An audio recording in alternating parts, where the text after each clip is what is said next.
सिर्फ और सिर्फ यहाँ समस्या ही नजर आता है। भ्रष्टाचार चरम पर है। सुंदर सहरसा बने, स्वच्छ सहरसा बने, ये सिर्फ चुनावी जुमला है और यह जुमला ही बन के रह जाएगा। आपकी आवाज को सुनने आ रही है प्रभात खबर इलेक्शन एक्सप्रेस। देखते रहिए प्रभात खबर इलेक्शन एक्सप्रेस।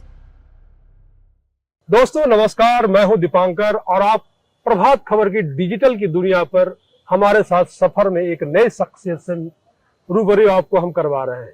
हमारे साथ राजद प्रदेश महासचिव सह जिला उपाध्यक्ष सहरसा धीरेन्द्र यादव मौजूद है, जो अभी सहरसा से राजद की टिकट के दावेदार बताए जाते हैं।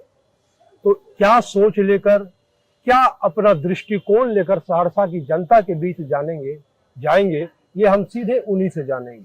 धीरेन्द्र जी, क्या आपकी सोच है? आप खुद को टिकट का दावेदार बता रहे हैं, अगर टिकट मिलता है तो फिर आप क्या सोच को लेकर, क्या विचार को लेकर जनता को के पास जाएंगे? जनता को क्या कहकर कन्विंस करने की कोशिश करेंगे? देखिए, मैं सबसे पहले आपके चैनल पर तमाम व्यूवर्स को और सभी जहां तक हमारी आवाजें जा रही है, मैं सबको प्रणाम करता हूं, आदाब करता हूं, सलाम करता हूं। आपने कहा कि मुझे यदि मौका मिलेगी, मैं यहाँ का विधायक बनूंगा तो मैं सहरसा के लिए क्या करूंगा। तो मैं आपको बता दूं, मैं अभी वर्तमान में जिला परिषद के उपाध्यक्ष हूं सहरसा के। दो बार से लगातार मैं जिला परिषद के सदस्य रहा हूं।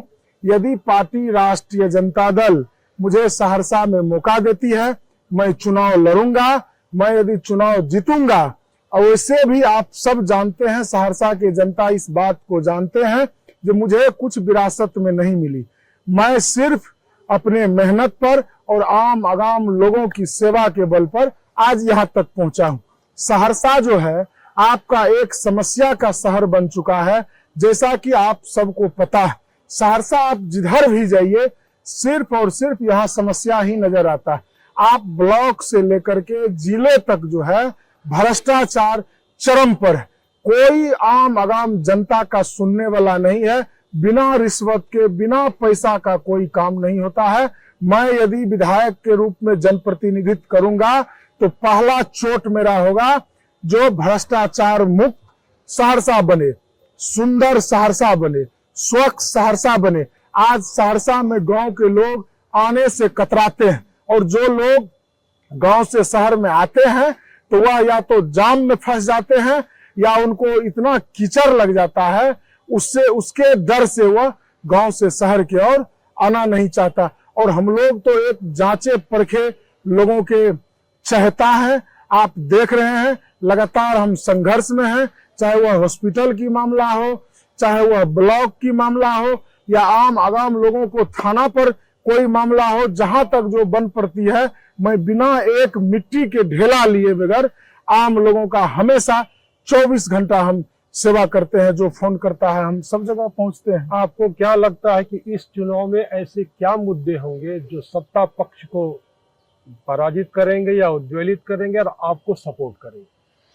देखिए, इस चुनाव में सबसे बड़ी मुद्दा अभी जो एसआर का मुद्दा है, ये वोट चोरी का मुद्दा है।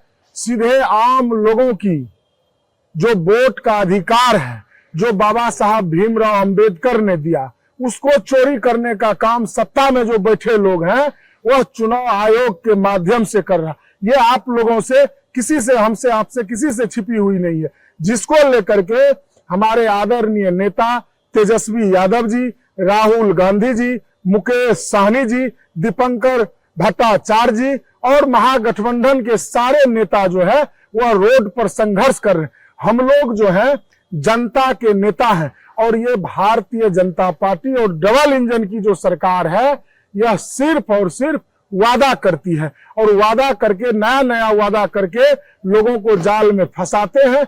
चुनाव के समय बड़ी बड़ी घोषणा करती है, चुनाव खत्म होता है, इनका घोषणा जो है किताब के पन्ना में बंद होके। ये तो राष्ट्रीय वादों की, राष्ट्रीय घोषणाओं की बातें हुई। सहरसा में जो चुनाव होना है, सहरसा के लोगों को आप किस मुद्दे पर अपने पक्ष में करने का? देखिए, सहरसा का मैं बेटा बनने का प्रयास करूंगा। मैं सहरसा का बेटा हूं, मैं कोई जनप्रतिनिधि नहीं, मैं छोटा से बड़ा काम के लिए मैं सहरसा विधानसभा की जनता को कहीं भटकने नहीं दूंगा और कहीं पर भी किसी दलाल के चपेट में उसको हम नहीं आने दे। हम बोले ना, करप्शन पर सबसे बड़ा चोट करेंगे। जो करप्शन मुद्दा है, जिससे लोग तबाह है, जिसके चलते इसकी विधायकी जाएगी, इसकी सरकार जाएगी, मैं उसको खत्म करूंगा। और सहरसा शहर का जो मुद्दा है वह जाम का मुद्दा है। अभी देखिए, जब चुनाव का समय आया है तो यहाँ खटखट खटखट इसके क्या बोलते हैं, सीढ़ी को तोड़ रहा है, तो उसके छत को कोड़ को झाड़ रहा। ये बनेगा नहीं, ये सिर्फ चुनावी जुमला है और यह जुमला ही बन के रह जाएगा। सहरसा शहर में 7 ओवरब्रिज की जरूरत है। एक ओवरब्रिज से कुछ नहीं होना, पूरा जाम में लोग भर दिन फंस जाते हैं।